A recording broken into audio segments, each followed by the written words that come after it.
मैं प्रस्ताव करता हूं कि राज्यपाल महोदय के एक समावेदन निम्नलिखित शब्दों में पेश किया जाए कि इस सत्र में इकट्ठे हुए विधानसभा के सदस्य उस अभिभाषण के लिए राज्यपाल महोदय के अत्यंत कृतज्ञ हैं जो उन्होंने 2 मार्च 2022 को 2 बजे मध्याह्न पश्चात सदन में देने की कृपा की।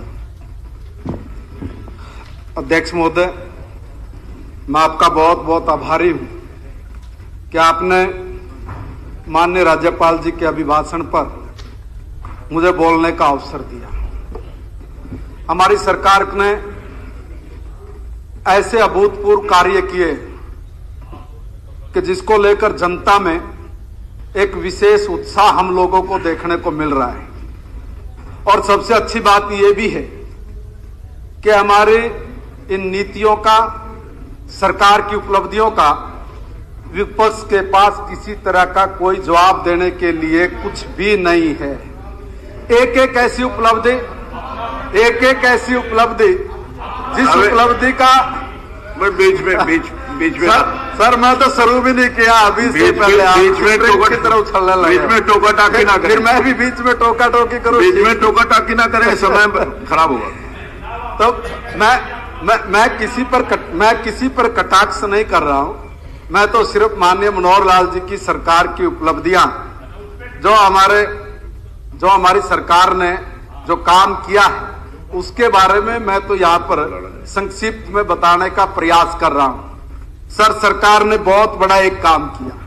काम क्या कि वर्षों तक हम लोगों को लगता था कि हम लोग तो गांव के रहने वाले, गांव में पीने का पानी, अगर ये पीने का पानी गांव में अगर टूटी हुई पाइपलाइन से जा रहा है, सड़ा गला पानी हम लोगों को मिल रहा है और उस पीने के पानी की कोई व्यवस्था करने वाला कोई नहीं है, तब हमारी सरकार ने निर्णय लिया कि हम लोग जल जीवन मिशन के तहत हर घर को नल के साथ जल देने का प्रबंध करेंगे। और इस प्रबंध में हमारी सरकार ने कहा है कि 2025 तक हम लोग इस लक्ष्य को पूरा करें।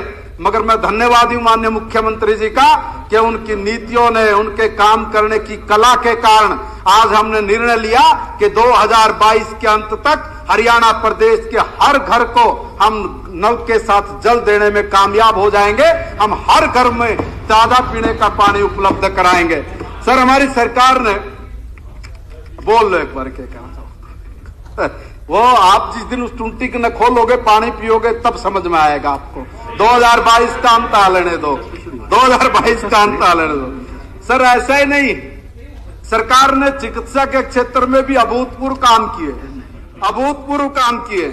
सर, हमारी सरकार ने निर्णय लिया कि जो लोग पहले कभी सोच भी नहीं पाए थे वो लोग सोच भी नहीं पाए, और हमने उस दिशा में ऐसे कदम उठाए और हम उतनी तेजी के साथ चले। और सरकार का एक दृढ़ संकल्प इच्छा शक्ति थी कि हम लोग हर जिले के अंदर एक मेडिकल कॉलेज खोलेंगे, और उस दिशा में हमने लगातार प्रयास किया और उस प्रयासों में हमें बहुत हद तक सफलता भी मिली है और काफी जिलों में हमने इस पर काम भी अपना जारी कर दिया है। सर, इतना ही नहीं है, सरकार ने निर्णय लिया कि कोरोना जैसी महामारी आई, इस महामारी में हम लोगों को बेड्स की बड़ी प्रॉब्लम सामने एकदम स्पष्ट नजर आई। एक मुश्त सरकार ने निर्णय लिया कि हम लोग हर जिले के अंदर जो हमारा सरकारी हॉस्पिटल है हम उसको 200 बेड का हॉस्पिटल बनाकर जनता को सुपुर्द करेंगे। और उस दिशा में हमारी सरकार निरंतर अच्छे प्रयास के साथ आगे बढ़ रही है। उसके लिए मैं माननीय हेल्थ मिनिस्टर महोदय का और माननीय मुख्यमंत्री जी का तहे दिल से आभार व्यक्त करता हूं कि आपने जन स्वास्थ्य को लेके जिस प्रकार की सोच और दूरदृष्टता का परिणाम आपने जो प्रदर्शन किया है उसके लिए हरियाणा प्रदेश की जनता आदरणीय मनोहर लाल जी आपको सदैव आभारी रहेगी। माननीय अध्यक्ष जी, हमारी सरकार ने अलग अलग तरीके से अलग अलग जगह पे अलग अलग मेडिकल कॉलेज खोलने का काम शुरू कर दिया। भाई, फरीदाबाद के छासिया में अटल जी के नाम से, स्वतंत्रता सेनानी आदरणीय नेकीराम जी के नाम से भिवानी के अंदर, अब जींद के हैबतपुर में, महेंद्रगढ़ के कोरियावास में राजकीय मेडिकल कॉलेज और स्थापित वो हम लोग वहां पे कर रहे हैं। और इतना नहीं है, कैथल में भी, सिरसा में भी, यमुनानगर में भी हमने इसकी पहल शुरू कर दी। अब इसे यह हॉस्पिटल मेडिकल कॉलेज तो हम लोग बना रहे हैं, मगर इसके साथ साथ जो नर्सिंग स्टाफ की हम लोगों को अति आवश्यकता है, जिसके बिना हमारे हॉस्पिटल अधूरे हैं, उसको भी ध्यान में रखते हुए माननीय मुख्यमंत्री जी ने निर्णय लिया, माननीय हेल्थ मिनिस्टर ने निर्णय लिया कि हम लोग यहाँ पर नर्सिंग कॉलेज भी बनाएंगे। और नर्सिंग कॉलेज बनाने के लिए कुरुक्षेत्र में भी, कैथल में भी, फरीदाबाद भी, रेवाड़ी भी, पंचकुला में भी हमने अपने काम को बहुत तेज गति से करना प्रारंभ कर दिया, जिसका नतीजा अभी से हम लोगों को देखने को मिल रहा है। और आने वाले दिनों में हम लोग स्वास्थ्य के क्षेत्र में एक ऐसी अभूतपूर्व क्रांति मनोहर लाल जी के नेतृत्व में लेकर आएंगे, जहां पर हर व्यक्ति को अपने स्वास्थ्य को लेकर चिंता ज्यादा करने की आवश्यकता नहीं होगी। उसको मुफ्त टाइप हम लोग कैसे स्वास्थ्य के साथ उसका हम लोग उसको आगे बढ़ाएं, उस दिशा में हमारी सरकार अपने इस काम को बढ़ा रही है। सर, इतना नहीं है, आजकल हम लोग एक प्रचलन भी हो गया है, और प्रचलन भी नहीं, ये एक हमारी जरूरत भी है। और उस जरूरत के नाते हमारी सरकार ने उसको पहचाना, और सरकार ने पहचान कर निर्णय लिया कि आयुर्वेदिक के क्षेत्र में, योग में और प्राकृतिक चिकित्सा के दौर में, आज के दौर में जो ये बहुत महत्वपूर्ण हम लोगों को प्रतीत हो रहा है, हम लोगों ने इसकी तरफ भी मनोहर सरकार ने अपना पूरा ध्यान हरियाणा प्रदेश के लोगों के स्वास्थ्य की तरफ, आयुर्वेद और योग और प्राकृतिक चिकित्सा के तरफ भी बहुत अच्छे तरीके से उसको आगे बढ़ाने का काम भी शुरू कर दिया। सर, इसी में महेंद्रगढ़ के पट्टिकारा में आयुर्वेदिक अस्पताल हम लोगों ने शुरू कर दिया। जज्जर के देवर खाना में भी हमारी ओपीडी शुरू हो गई।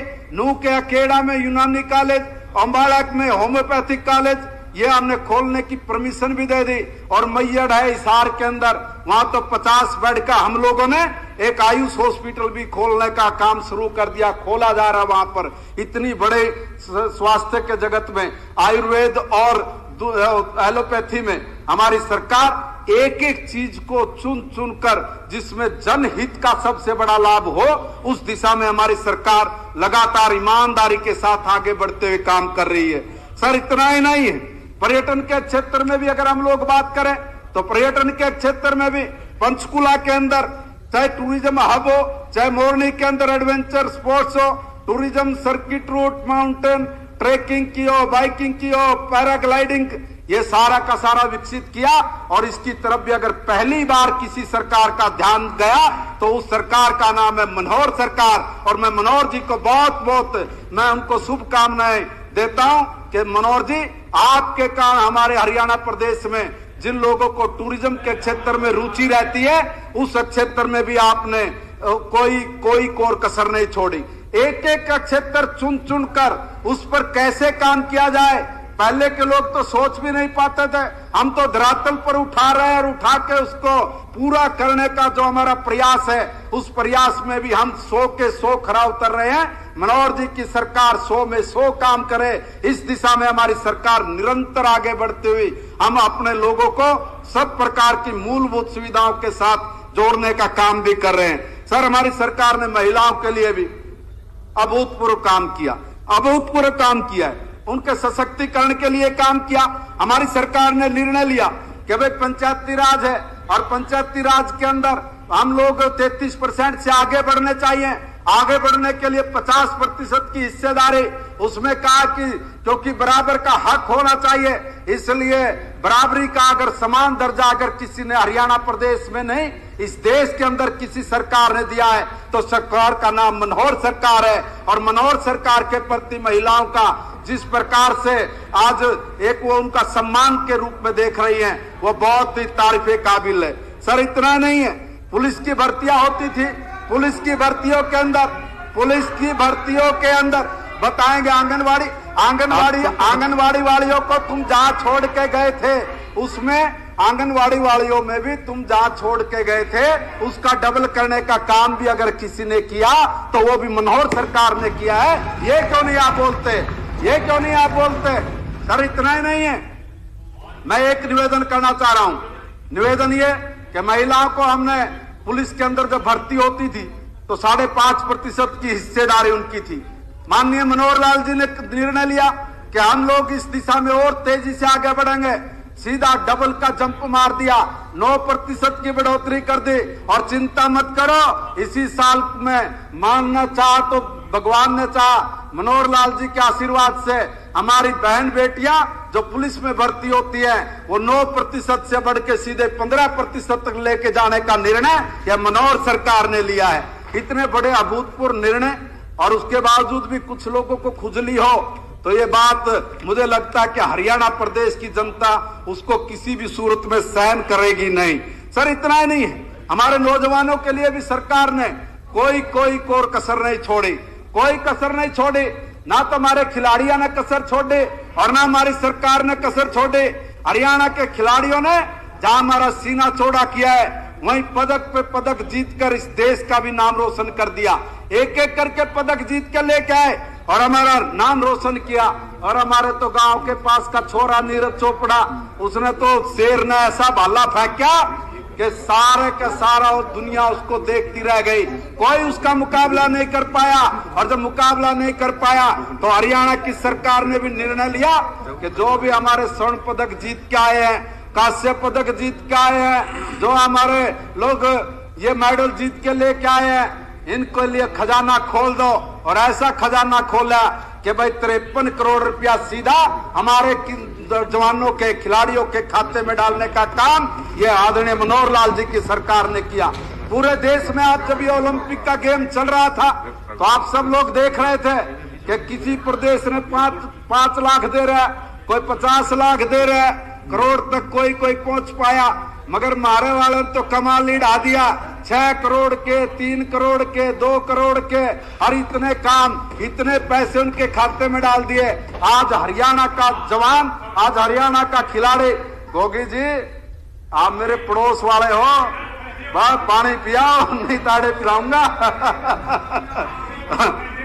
ठीक है, हमारी सरकार ने एक बाद रिकॉर्ड और उधर से हमारे खिलाड़ियों ने भी एक से एक काम कर दिया। खिलाड़ियों ने क्या काम कर दिया भाई, हमारे हॉकी के हमारे खिलाड़ी, चाहे वो महिला की टीम हो चाहे पुरुष की टीम हो, दोनों ने इस हिंदुस्तान का गौरव और शान बढ़ाने का काम किया। उसमें हमारे भी 2-3 बच्चे हमारे भी उसमें आए हैं। इतना ही नहीं किया है, पैरा ओलंपिक में तो और भी कमाल कर दिया। 19 में से 6 हमारे जीत के आगे और इससे भी आगे बढ़ के काम ये किया कि भाई जो हमारे खिलाड़ी हैं उसमें मनोहर सरकार जी ने, जो मैं कहूंगा कि सबसे ज्यादा पैसा देकर उनको आगे बढ़ाने का काम ये हमारी सरकार ने किया। इससे भी आगे बढ़ गए हमारी सरकार ने निर्णय लिया कि भाई हमारे यहाँ पे खेल की नर्सरियां खुलनी चाहिए और ये खेल की नर्सरियां जब खुलेंगे तभी हमारे बच्चों का सर्वांगीण विकास होगा। इसलिए हरियाणा प्रदेश में 600 से भी ज्यादा हमारी सरकार ने खेल नर्सरियों को खोला। और खेल नर्सरियों को खोला नहीं, उसमें जो प्रैक्टिस करने वाले बच्चे हैं, जो नर्सरी के अंदर रहने वाले बच्चे हैं, उसमें 8 साल से लेकर 14 साल के बालक को 1500 रुपए प्रति माह और 15 साल से लेके 19 साल के बच्चे को 2000 रुपए प्रति माह, ये हमने उनको अग्रिम राशि उनकी खुराक के लिए, उनके पालन पोषण के लिए ये हमारी सरकार हर बच्चे को उपलब्ध करा रही है, हर बच्चे को उसमें उपलब्ध करा रही है। सर इससे भी आगे बढ़ के हमारी सरकार ने एक सुरक्षित रोजगार की नीति भी बनाई। ये सुरक्षित रोजगार क्या हमारे जितने भी प्लेयर्स जीत कर आएंगे, जितने नौजवान ओलंपिक से या दूसरे चाहे वो एशियन गेम्स हो जिसमें भी जीत के आएंगे, उसमें हम उन लोगों को रोजगार दें और रोजगार भी अच्छे वाला दें। और इसलिए इसी साल आदरणीय मनोहर लाल जी की सरकार ने हमारे यहाँ पर ग्रुप ए में 19 बच्चों को, ग्रुप बी में 3 बच्चों को और ग्रुप सी में 41 खिलाड़ियों को नौकरी देके उनका हमने जो सम्मान बढ़ाया है, उनमें जो एक हौसला दिया है, उस हौसले को और उस प्रेरणा को लेके ही हमारे आने वाली जो बच्चे, आने वाली जो पीढ़ियां हैं, वो भी अपने काम को और अच्छे से करने का प्रयास करेगी। इस प्रकार का काम ये सरकार हमारी हरियाणा प्रदेश के अंदर कर रही है। सर हमने तो शिक्षा के क्षेत्र में भी बहुत बड़ी एक क्रांतिकारी कदम उठाए। हमने यहाँ पर तय किया कि हम लोग जो ये नई राष्ट्रीय शिक्षा नीति 2020 आई, इसको हरियाणा प्रदेश में भी एक लक्ष्य दिया गया कि 2030 तक इसको पूरा करो। 2030 तक का लक्ष्य दिया गया, मगर हरियाणा प्रदेश के सम्मानित मुख्यमंत्री ने तय किया और संकल्प लिया कि 2030 क्यों, 2025 क्यों नहीं? इसलिए 2025 में ये राष्ट्रीय शिक्षा नीति को लागू करके अपने प्रदेश के लोगों को कैसे हम लोग बच्चों को संस्कारित करें, कैसे उनके जज्बे को और बुलंदियों तक लेकर जाएं और वो जीवन के हर पहलू को समझ सके, उसके लिए हमारी ये नई राष्ट्रीय शिक्षा नीति इतनी तेजी से उस पर हमारी सरकार काम कर रही है। सर, इसमें हमारी सरकार ने निर्णय भी ले लिया। निर्णय क्या कि हम लोग केजी से लेकर पीजी तक एक छत के नीचे कैसे अपने बच्चों को शिक्षा दें, इसके लिए भी हमारी सरकार ने पहल की। पहले के बहुत सारे यहाँ पर लोग बैठते हैं, कहते के साथ हमारी सरकार ने तो शिक्षा के क्षेत्र में ये किया, और जब हम लोग कहीं पर जाते स्कूलों में तो देखते कि जर्जर बिल्डिंग, जर्जर हालात में पड़े, और उनके अंदर से अगर वो नई शिक्षा नीति या शिक्षा के क्षेत्र में अगर कोई क्रांतिकारी वो कहेंगे कि हमने कोई बहुत बड़ा बदलाव किया, वो एक ढकोसला होता था। आज की डेट में हमारी सरकार ने हर नए बिल्डिंग जिसकी जर्जर हुई थी, बहुत सारे स्कूलों को, अगर मैं कहूं कि 50 से 60% स्कूलों का हमने जीर्णोद्धार करके नई बिल्डिंग्स बना के इस प्रदेश के अंदर शिक्षा में उसके बुनियादी ढांचे में एक आमूलचूल परिवर्तन किया। इसमें कोई मैं कहूंगा कि शक की बात नहीं है। हमारी सरकार ने, मनोहर जी की सरकार ने एक निर्णय लिया। निर्णय क्या लिया? तब बोल लेना भेजिए, पर निर्णय क्या लिया? मनोहर जी की सरकार ने निर्णय लिया। मैंने आपको कुछ नहीं बोला जी, आप बाद में बोल लेना, आपका नंबर है। हमारी सरकार ने निर्णय लिया कि भाई जो प्राइवेट स्कूल हैं, इन प्राइवेट स्कूलों की तरह हम लोग भी चाहते हैं कि हमारे सरकारी स्कूलों में भी कुछ तब्दीली आए। लोगों को भी लगता है कि प्राइवेट स्कूल में बहुत अच्छी एजुकेशन मिल रही है, मगर जबकि हमारे पास सरकारी स्कूलों में पढ़ाने वाले टीचर, हमारे स्कूलों के अंदर वेल क्वालिफाइड अगर हमारे अंदर यहाँ पर टीचर हैं, क्यों ना हम लोग भी इस ढांचे में कुछ परिवर्तन करें। और परिवर्तन के लिए हमारी सरकार ने एक निर्णय लिया कि हम यहाँ पर सरकारी मॉडल संस्कृति वरिष्ठ माध्यमिक स्कूल खोलेंगे। निर्णय लिया ही नहीं सर, इतना बड़ा आमूलचूल परिवर्तन हरियाणा की शिक्षा के क्षेत्र में हमने किया कि 138 मॉडल स्कूल हमने एक साथ खोल के हरियाणा प्रदेश में एक नया इतिहास शिक्षा के क्षेत्र में रचने का काम किया है। सर, इतना ही नहीं है, भिवानी के अंदर भी हमने तकनीकी शिक्षा की तरफ भी बहुत बड़ा ध्यान दिया। तकनीकी शिक्षा के अंदर नए नए हमने औद्योगिक संस्थान खोलने का काम शुरू कर दिया। सर, भिवानी के नंदगांव की बात कर लो, फरीदाबाद के सिकरोना की कर लो, करनाल के गरोंडा रिंदरी की बात करो, सिरसा के जीवन नगर में आ जाओ, महेंद्रगढ़ के सतनाम और सेलांग में आ जाओ, कुरुक्षेत्र के बलालपुर में आ जाओ। नए 8 राजकीय औद्योगिक प्रशिक्षण संस्थान या हमारी सरकार ने शुरू किए। मैं पूछना चाहता हूं कि जो लोग शिक्षा के ऊपर खड़े होते हैं कि हम लोग गलत बोल रहे हैं, हम लोग झूठ बोल रहे हैं, इसके अगर सच साबित करने का प्रयास करते हैं तो मैं उनको कहूंगा कि इतने हम लोगों ने कॉलेज खोले, इतने हम लोगों ने स्कूल खोले महिलाओं के लिए और बच्चियों के लिए, जिस प्रकार से हमने एजुकेशन के क्षेत्र में नए आयाम घड़े हैं। आप एक बार वहां पर जाकर दौरा करके आइए, देख के बताइए, और फिर उसके बाद सदन में बोलिए कि हम लोग झूठ बोल रहे हैं। ये झूठ बोलने की आदत हमारी नहीं, क्योंकि हम लोगों ने निर्णय लिया कि जो करेंगे डंके की चोट पे करेंगे। मनोहर लाल जी के नेतृत्व में हरियाणा प्रदेश लगातार आगे बढ़ रहा है। इसलिए बढ़ते हुए हरियाणा प्रदेश के कदमों को रोकने के लिए कुछ लोगों को मैं कहूंगा कि बड़ी तकलीफ हो रही होगी। ये तकलीफ 2029 तक तो पक्का रहने वाली है, उसमें कोई शंका नहीं है किसी प्रकार की भी। इसलिए मैं तो ये निवेदन करूंगा सर कि हमारी सरकार अलग अलग क्षेत्र में अलग अलग तरीके से काम कर रही है। अभी एक मुद्दा आया था, यहां से किसी एक भाई ने बोला कि भाई ये किसानों के लिए बहुत महत्वपूर्ण मुद्दा है। मैं कहना चाहता हूं कि देखिए, खड़े होकर ये बोलना तो एक बात ठीक है कि हमारे सामने ये समस्या, उस समस्या के समाधान के लिए सरकार क्या कदम उठा रही है, कभी उसकी तरफ भी जाने का ध्यान किया क्या? अगर उसकी तरफ अगर ये अपना ध्यान आकर्षित करते हैं, मैं समझता हूं कि आप लोगों की शंका का समाधान हो जाता। और शंका का समाधान क्या, हमारी मनोहर सरकार ने तो एक एक चीज को, छोटी छोटी चीज को भी बहुत बारीकी से उसका समाधान कैसे करें, इस दिशा में निरंतर प्रयास किया। प्रयास के तरह अगर मैं कहूं कि किसान है भाई, वो किसान अपनी सोसाइटी बना ले, और सोसाइटी बना के और वो एक पंजीकृत करवा ले। और पंजीकृत किस लिए? कि भाई जो फसल के अवशेष हैं, जो खेत में कटाई के बाद पड़े रहते हैं, उसके बाद बुआई में बिजाई में बड़ी भारी दिक्कत आती है।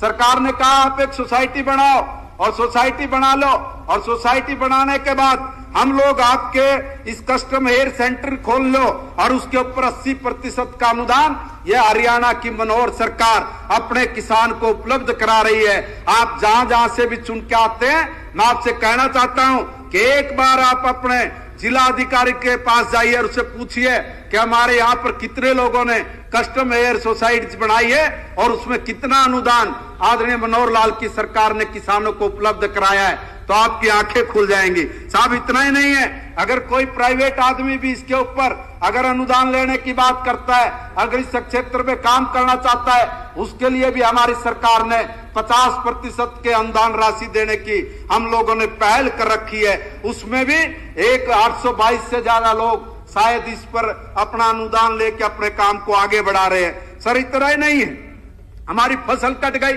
फसल कटने के बाद फिर हम लोगों के खेत खाली होते हैं कुछ समय के लिए, वो खेत खाली हो इसलिए अपनी भूमि की उर्वरा शक्ति बढ़े, उसके लिए भी हमारी सरकार ने निर्णय लिया। निर्णय क्या लिया कि भाई अगर मैं किसान हूं 5-6 किले का, और मैं अगर 5-6 किले की खेती करता हूं, तो मैं अपने खेत को खाली नहीं छोड़ूंगा, मैं अपनी भूमि की शक्ति को बढ़ाऊंगा। इसके लिए हमारी हरियाणा की सरकार ने एक किसान को 5 किला का बीज ढांचे का वो 80% अनुदान पे देने का निर्णय लेने वाली यह हरियाणा की सरकार हिंदुस्तान की पहली सरकार है। इतना बड़ा काम हमारी भूमि को बचाने के लिए भी हमारी हरियाणा प्रदेश की सरकार काम कर रही है। सर इतना ही नहीं है, अगर हम लोग धान का, गेहूं का, अगर इसके बीज सरकारी एजेंसी के माध्यम से लेंगे, तो हमारी हरियाणा की सरकार ने निर्णय क्या लिया कि भाई 1000 रुपये प्रति क्विंटल के हिसाब से हम लोग उसमें किसान को छूट देंगे। क्या आपकी सरकारों ने कभी इस तरह का सोचा भी? क्या सोचने की बात तो छोड़ो, आप सोच भी नहीं पाए, और हम लोग लगातार इस काम को निरंतर कर रहे हैं। अगर मैं किसान हूं और मेरा मन किया कि भाई मैं तो तिलहन की खेती करूंगा, तो तिलहन की खेती करने के लिए मुझे 1500 रुपये प्रति क्विंटल के हिसाब से मुझे उस पर भी छूट दे दी। अगर मैं दलहन की खेती करूंगा तो उस पर भी मुझे 1500 रुपये तो लेकर 2500 रुपये तक की वो प्रति क्विंटल छूट, ये भी हमारी सरकार ने किसान के लिए दे दी। या क्या आप लोगों ने कभी जनता को जाके पूछा, क्या कभी किसी को बताया कि इस प्रकार की सरकारी योजनाएं हैं, आप इस योजना का लाभ लीजिए? क्या आप लोगों का ये नैतिक दायित्व नहीं बनता? क्या हम लोग हरियाणा प्रदेश के चुने हुए प्रतिनिधि हैं और हम भी जाकर लोगों को बताएं कि सरकार की ये योजनाएं हैं और इन योजनाओं का आप लोग लाभ लीजिए? मगर वो तो दिमाग में पता ही नहीं है। जब पता ही नहीं है तो लोगों के बोलोगे क्या, और जब बोलोगे नहीं तो फिर वही एक कहावत भी आती है ना कि हर साग पे उल्लू बैठा अंजामे खुदा क्या होगा। वो तो हम सब लोगों को कहावत सुनी भी है, पढ़ी भी है। सर इससे भी आगे की बढ़ के बात है, इससे आगे बढ़ के बात ये है, अरे सर मैंने आपको बोला ही नहीं है, आप क्यों अपने ऊपर लेके जा रहे हो? मैंने आपको तो बोला ही नहीं है, मैंने आपको बोला ही नहीं है सर, मैंने तो आपको बोला ही नहीं है, मैंने आपको नहीं बोला है, मैं तो अपनी बात बोल रहा हूं, आप अपने ऊपर मत लीजिए ना। सर हम लोगों ने निर्णय लिया। निर्णय क्या लिया कि भाई प्रदेश बहुत बढ़िया चल रहा है, आप देखो आपका क्या होगा। सर किसानों को सर हमारी सरकार ने निर्णय लिया कि भाई हमारी जो भूमि है, इस भूमि की शक्ति कैसी है, ये भूमि उपजाऊ है कि नहीं है? क्या कभी किसी सरकार ने आज से पहले सोचा कि भाई हम अपनी भूमि की जांच कराएं और पूरे देश की भूमि की जांच कराएं? हम अपने किसान को बताएं कि इसमें कौन सी फसल उगेगी, कौन सी फसल नहीं उगेगी, किस प्रकार की फसल अपने को उगानी चाहिए, उसके लिए भूमि की ताकत कैसी हो, उसकी उर्वरा शक्ति कैसी हो, उसमें नाइट्रोजन कितना हो, फास्फोरस कितना हो, जिंक कितना डले, जिप्सम कितना डले, इसकी कभी किसी ने चिंता की? कोई चिंता आज तक नहीं हुई। आदरणीय प्रधानमंत्री नरेंद्र मोदी जी और आदरणीय मनोहर लाल जी की सरकार ने निर्णय लिया, और निर्णय इतना अच्छा आया कि आज हरियाणा प्रदेश के हर किसान का मृदा स्वास्थ्य कार्ड बना के हमने हर किसान की जेब में डाल दिया, और उसके पास हमारा अधिकारी कर्मचारी जाता है और उसको एक बार जरूर बताता है कि आप लोग इस प्रकार की भूमि में ये आप खेती कर सकते हैं, आप ये खेती करिए, और उस खेती करने के लिए सरकार ने बहुत सारी छूटें दी हैं। बहुत सारी छूट क्या दे दी? अगर हम लोग धान के पीछे पड़ गए तो सरकार ने कहा कि साहब धान छोड़ दो, आप कोई मक्का उगाओ, दलहन उगाओ और सरसों उगाओ, दूसरी चीजें उगा लो। आप लोग अगर इसको छोड़ोगे तो हरियाणा प्रदेश की मनोहर सरकार आपको 7,000 रुपए प्रति एकड़ के हिसाब से देगी। और हमारी सरकार ने हरियाणा प्रदेश के ऐसे हजारों किसानों को इस प्रकार की सहायता और अनुदान देके उनको प्रोत्साहित करने का काम किया है। इस फसल चक्कर को तोड़ने का काम शुरू किया है कि हम लोग ये फसलों का फेरबदल करके हरियाणा प्रदेश के को किसान को आर्थिक रूप से भी कैसे सशक्त बनाएं, आर्थिक रूप से कैसे मजबूत बनाएं, इस दिशा में भी माननीय मनोहर लाल जी का सीधा और साफ साफ सोचना है। और उसी सोच के आधार पर हमारी सरकार निरंतर काम करते हुए हमने किसानों के लिए और भी बड़ा काम कर दिया।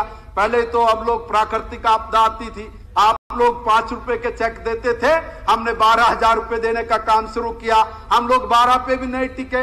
अब मनोहर जी ने कहा कि नहीं, नुकसान ज्यादा हो गया, इसलिए और आगे बढ़ जाओ। और इस बार आगे बढ़ने का नतीजा ये निकला कि हम लोग 15,000 रुपए पर एकड़ के हिसाब से वो मुआवजा देने के काम हमारी हरियाणा प्रदेश की सरकार ने किया।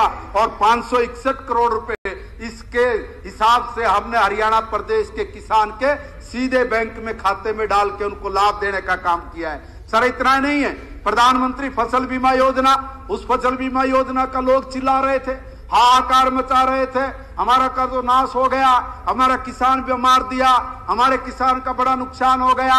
जब उनको पता लगा कि यार ये काम तो बहुत अच्छा हुआ है, तो इन लोगों की बोलती बंद हो गई। बोलती क्या बंद हो गई? क्या अब ये कहीं जाकर नहीं बोलते कि प्रधानमंत्री फसल बीमा योजना गलत है, इसको आप स्वीकार मत करो, क्योंकि अब इनकी कोई सुनने वाला नहीं है। चले हुए कारतूस चलाते थे, वो ठुस ठुस निकल गए। और इस बार प्रधानमंत्री फसल बीमा योजना में हमारी सरकार ने 700 करोड़ रुपए से ज्यादा का बीमा वो हमारे हरियाणा प्रदेश के किसानों को, उसका सीधा लाभ वो हमारे प्रदेश के किसानों को मिला है। सर इससे भी आगे बढ़ गए। इससे आगे क्या बढ़े? पहले कभी आप लोगों ने सुना क्या कि फलां की सरकार थी, फलां की सरकार थी, उस सरकार ने कोई 2-3 फसलों से ज्यादा कोई फसल खरीदी हो, 2-3 फसलों से ज्यादा फसल खरीदी हो, पेमेंट टाइम पर नहीं होती थी, आरती के पास चली गई, बस वहां पे रुक के खड़े गई, किसान परेशान हो गया।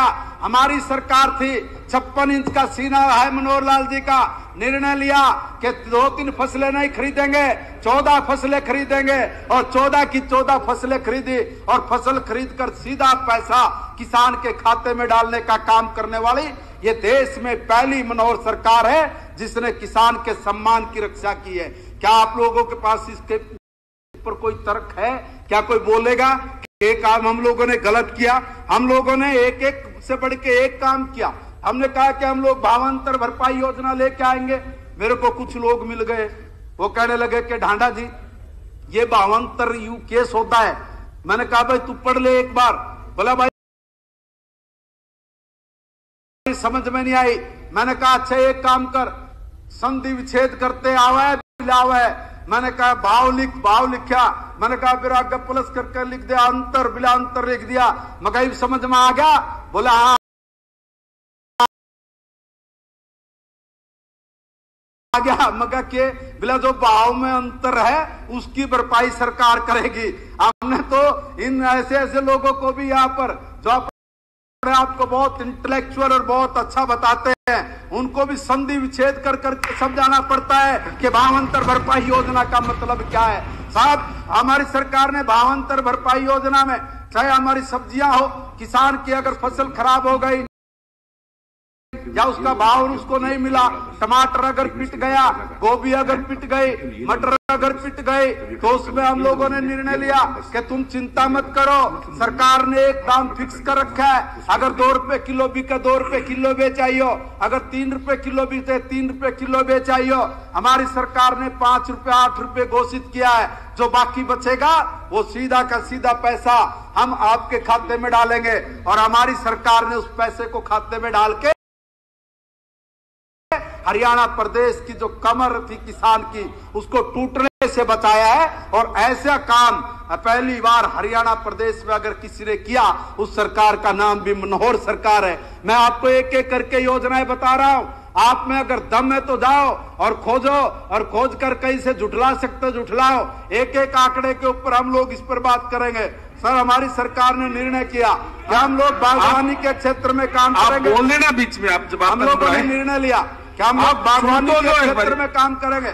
बागवानी के क्षेत्र में अरे आपको पता ही नहीं है, आप क्यों टाइम आपको नहीं पता। मैं सही कह रहा हूं। अगर मैं कहूं कि बागवानी के क्षेत्र में हमारी सरकार ने क्या काम किया, जाओ राजनीति छोड़ दूंगा। एक आदमी खड़ा होकर बोल ले, एक आदमी सिंगल चैलेंज करके कह रहा हूं, एक आदमी बोलो कि बागवानी के क्षेत्र में सरकार ने क्या किया। आपको पता ही नहीं है। अगर हम लोग इस मंच के माध्यम से हरियाणा प्रदेश के किसान को बताना चाहते हैं कि हमारी सरकार ने बागवानी के क्षेत्र में अभूतपूर्व काम किए, तो कम से कम उन लोगों को सुन लेना चाहिए। आपकी बारी है, जवाब बोल लेना जी। ये कोई बत्रा जी आप बीच में ना बोले, आप बोल लीजिए। बत्रा जी आप बैठिए। सर, हम लोगों ने हमारी सरकार ने निर्णय लिया कि उद्यान के क्षेत्र में भी हम लोग अच्छा काम करेंगे, किसान को प्रोत्साहित करेंगे। किसान को प्रोत्साहित करने के लिए हमारी सरकार ने आम क्या, अमरूद क्या, नींबू क्या, अगर कोई इसकी खेती करेगा तो उसको भी हम लोग 40 से 50% का अनुदान देंगे। और ये 40 से 50% का अनुदान अगर हम लोग प्रति हेक्टेयर माने तो 50,000 रुपए प्रति हेक्टेयर के हिसाब से हम लोग उनको किसान को अनुदान दे रहे हैं। सर, इतना ही नहीं है, टिश्यू कल्चर हो, अनार हो, खजूर हो, अगर इसकी भी हमारा किसान कोई खेती करे और उसको प्रोत्साहित हम लोग कर रहे हैं, उसमें भी 75% तक का अनुदान हमारी सरकार दे रही है। और 3 लाख रुपए से भी ज्यादा का अनुदान पर हेक्टेयर के अंदर हम लोग हरियाणा प्रदेश के किसान को आज की डेट में मनोहर सरकार उपलब्ध करा रही है। सर, इतना ही नहीं है, इससे आगे भी बढ़ के अगर हम लोग कहें कि आज हम लोग अगर फसल विविधीकरण की बात कर रहे हैं, फसल चक्कर के अंतर्गत अगर हम लोग दूसरे प्रकार की खेती किसान से करवाना चाह रहे हैं, तो हम किसान को किसी भी सूरत में मरने नहीं दे रहे हैं। उनको खड़ा करने के लिए ऐसी योजनाएं कि अगर कोई मसाले की खेती करेगा, अगर उसकी लागत इकाई अगर 30,000 रुपए प्रति एकड़ के हिसाब से आती है, तो उसमें हमने 12,000 रुपए उस किसान को देने का काम हमारी सरकार ने उस पर शुरुआत की है। सर, इससे भी आगे बढ़ गए। अगर आप लोग फूलों की खेती करोगे तो फूलों की खेती करने के लिए, क्योंकि हमारे आसपास का बाजार बहुत बड़ा बाजार है और बहुत बड़ा बाजार एनसीआर के इस बहुत बड़े बाजार पर हरियाणा प्रदेश का फ्लोरिकल्चर का किसान वो उसके ऊपर अपना काम करेगा। तो उसके लिए हमारी सरकार ने, उसके अंदर भी हमारी सरकार ने 60,000 रुपए तक के अनुदान या हमारे प्रदेश के किसान को देने का काम वो हमारी सरकार कर रही है। आपके तो गुड़गांव में भाई साहब हमने वो एक मंडी फ्लोरी है, वो हो गया, हो जाएगा, चिंता नहीं करें। अगर आपने सुगंधित, अगर आपको खुशबूदार फूलों की खेती करनी है तो खुशबूदार फूलों की खेती करने के लिए भी हमारी सरकार 40% का अनुदान वो हमारे हरियाणा प्रदेश के किसान को उपलब्ध करा रही है। अगर हम लोग मशरूम की बात करते हैं कि मशरूम के लिए 300 रुपए प्रति ट्रे के हिसाब से उसकी लागत अगर आती है, तो हमारी हरियाणा प्रदेश की सरकार 90% तक का अनुदान उस पर देकर 270 रुपए प्रति ट्रे के हिसाब से, और एक किसान को 100 ट्रे हम लोग इतनी बड़ी अनुदान राशि अपने हरियाणा प्रदेश के मशरूम के किसान को देके उसको आगे बढ़ाने का, उसके सपनों को पूरा करने का काम, ये भी हमारी मनोहर सरकार की सोच और दूरदृष्टिता का परिणाम है कि आज हजारों एकड़ जमीन से हमारे किसान जो एक ही फसल पर अटके रहते थे, उससे बाहर निकलकर आज अपने आप को वो सबल बनाने का काम कर रहे हैं। सर, इतना ही नहीं है, इतने काम है। अगर मैं आप लोगों को ये कहूं कि भाई मधुमक्खी का पालन करने वाला किसान है, अगर मधुमक्खी का जो किसान है उसको भी हमने नहीं छोड़ा, उसको भी हमने कहा कि भैया तुम आगे बढ़ो और जितना हो सके आप उतना काम करो। अगर हमने कहा कि मधुमक्खी ब्रीडर है, अगर वो 10 लाख रुपए उसका एक ब्रीडर पर खर्च आता है, तो हमारी सरकार ने उसको कहा कि आप लोग 40% की सब्सिडी लीजिए, 4 लाख रुपए सरकार आपके काम को शुरू करने में उसमें हाथ बढ़ाएगी। साहब इतना ही नहीं है, इससे भी आगे अगर मधुमक्खी का बक्सा है, अगर 2152 रुपए का प्रति बक्सा आता है, हमारी सरकार ने 50 बक्सों की उस पर अनुदान देने की छूट, वो 88,000 रुपए से ज्यादा बनती है, वो भी अगर कोई सरकार दे रही है तो वो भी मनोहर सरकार हरियाणा प्रदेश के मधुमक्खी पालन करने वाले किसान को उपलब्ध करा रही है। सर इससे भी आगे एक 8 फ्रेम की एक मधुमक्खी कॉलोनी होती है, 8 फ्रेम में आती है वो, उस 8 फ्रेम में 2000 रुपए प्रति कॉलोनी आता है। उसका भी जो 50 बक्से अगर उसके फ्रेम कॉलोनी बढ़ाए जाए तो उसके भी 85,000 रुपए, लगभग 85% तक का अनुदान वो भी हमारी हरियाणा की मनोहर सरकार अपने किसान को उपलब्ध करा रही है। सर इससे आगे भी बढ़ गए हैं, अगर मधुमक्खी पालन करने वाला कोई औजार लेना चाहे, अगर उस औजार का खर्च 22,000 रुपए तक है तो उसका भी मैं कहूंगा कि 17,500 रुपया उसमें से भी हरियाणा की मनोहर सरकार ये औजार खरीदने के लिए अपने किसान को उपलब्ध करा रही है। छोटी से छोटी चीज को लेके और बड़ी से बड़ी चीज तक, अगर मैं कहूं कि वेयर हाउस कोल्ड स्टोर की बात करूं, अगर 5,000 मीट्रिक टन का अगर कोई कोल्ड स्टोर बनाना है, उसका अगर 800 रुपए से लेके 1,000 रुपए अगर मीट्रिक टन के हिसाब से अगर उस पर खर्च आता है तो लगभग 600 लाख रुपए में से भी लगभग 35 से 40% की सब्सिडी आदरणीय मनोहर लाल जी की सरकार, आदरणीय मोदी जी की सरकार अपने प्रदेश के और देश के किसान को उपलब्ध करा रही है। एक एक मुद्दे पर अगर मैं बोलूंगा, एक एक से ट्रैक्टर के ऊपर क्या है, कल्टीवेटर के ऊपर क्या है, टिलर के ऊपर क्या है, कितने प्रकार की हमारे यहाँ पर सब्सिडी किसान को उपलब्ध हो रही है, अगर ये सारी की सारी जानकारियां अगर हमारे तमाम साथियों को हो और अगर उसको वो लाभ दिलाने के लिए जुट जाए, मैं समझूंगा कि आप एक बहुत बड़ा नेक काम करेंगे। हो सकता है कि आपके गुना उस किसान के मार्फत अगर आप भी गंगा जी के घाट पे जाके डुबकी लगाने के बराबर हो जाएंगे। इसलिए ये कटाक्ष, इसलिए इस प्रकार की राजनीति कि भाई हम लोगों ने तो कुछ नहीं किया, सब लोग आपने किया है, आपने जो किया अच्छा किया, दूसरे ने जो किया बिल्कुल गलत किया। मैं कहता हूं कि तुमने कुछ नहीं किया, जो किया मनोहर सरकार ने किया, और मनोहर सरकार की उपलब्धियों के कारण ही आज हरियाणा प्रदेश का किसान तरक्की, उन्नति और प्रगति कर रहा है। हमने हर क्षेत्र में हर वर्ग को टच किया है, हमने गरीब से गरीब व्यक्ति के लिए भी योजना बढ़ाई। हमारी सरकार ने निर्णय लिया कि हम लोग अंत्योदय पे काम करेंगे, और अंत्योदय का मतलब कि वो अंतिम से अंतिम व्यक्ति, अब किसी से पूछे आप में से अंत्योदय का मतलब क्या है, गारंटीड बात 80% लोगों को उसका मतलब ही नहीं पता है। मैं बता ही दिया जाता हूं, अंत्योदय का मतलब है वो अंतिम से अंतिम व्यक्ति जिसके पेट में दाना नहीं, जिसके तन पे कपड़ा नहीं, और जिसके सिर के ऊपर छत नहीं, ऐसे व्यक्ति को भी मनोहर सरकार ने निर्णय लिया है कि हम लोग उसको भी हम अपने पैरों पे खड़ा करेंगे। और पैरों पे खड़ा करने के लिए हमारी सरकार ने जो मुख्यमंत्री जी के नाम से एक योजना चलाई है, उस योजना में हम पहले चरण में इस प्रकार के मेलों का आयोजन कर रहे हैं जिसकी इनकम 1 लाख रुपए से नीचे है। पहले उसकी इनकम को खड़ा करेंगे, उसको आगे बढ़ाएंगे, और उसका डाटा हमारे पास पीपीपी पे आ गया, परिवार पहचान पत्र पे आ गया। ऐसी योजना भी हिंदुस्तान में पहला राज्य आदरणीय मनोहर लाल जी के नेतृत्व में बन गया, जिसने पूरे देश के सामने एक विकल्प रखा कि आप इस आधार पर आप लोग अपने हर नागरिक की तमाम प्रकार की सुविधाएं भी उपलब्ध करा सकते हो, और उनको हर सरकारी योजना का लाभ सीधा उनके घर तक भेज सकते हो। ऐसी योजना को बनाने वाला भी पहला प्रदेश बन गया। मैं कहना चाहता हूं कि हमारी सरकार ने जो किया वो अभूतपूर्व किया, और इस दो अभिभाषण में ऐसी बहुत सारी चीजें हैं जो अभी हमने लिखी नहीं। वो लिखी इसलिए नहीं कि आप लोग पढ़ नहीं पाओगे, और पढ़ भी जाओगे तो तुम्हारे सिर के ऊपर को उतर जाएगी, इसलिए सिर के ऊपर को ना उतरे, इसलिए साधारण शब्दों में इस अभिभाषण में हमने अपनी सरकार की सारी उपलब्धि और जानकारियां रखी हैं। मैं माननीय मुख्यमंत्री जी का बहुत बहुत आभार व्यक्त करता हूं कि आपने हरियाणा प्रदेश के विकास के लिए, चहुमुखी विकास के लिए जिस प्रकार की योजनाएं बनाई है, उस योजनाओं का लाभ हरियाणा प्रदेश का बच्चा हरियाणा प्रदेश का एक एक वर्ग ले रहा है। मैं ऐसे नीतिकार और ऐसी पॉलिसी बनाकर हरियाणा प्रदेश के लोगों के हित के लिए दिन रात 24 घंटे काम करने वाले मुख्यमंत्री को सलूट करता हूं कि आपकी बहुत बहुत वाहवाही चारों तरफ है कि आपने हर क्षेत्र में एक नया आयाम आपने छुआ है। आदरणीय डिप्टी स्पीकर साहब, आपके माध्यम से माननीय मुख्यमंत्री जी को बहुत बहुत बधाई और माननीय राज्यपाल जी के अभिभाषण का मैं समर्थन करता हूं। बहुत बहुत शुक्रिया।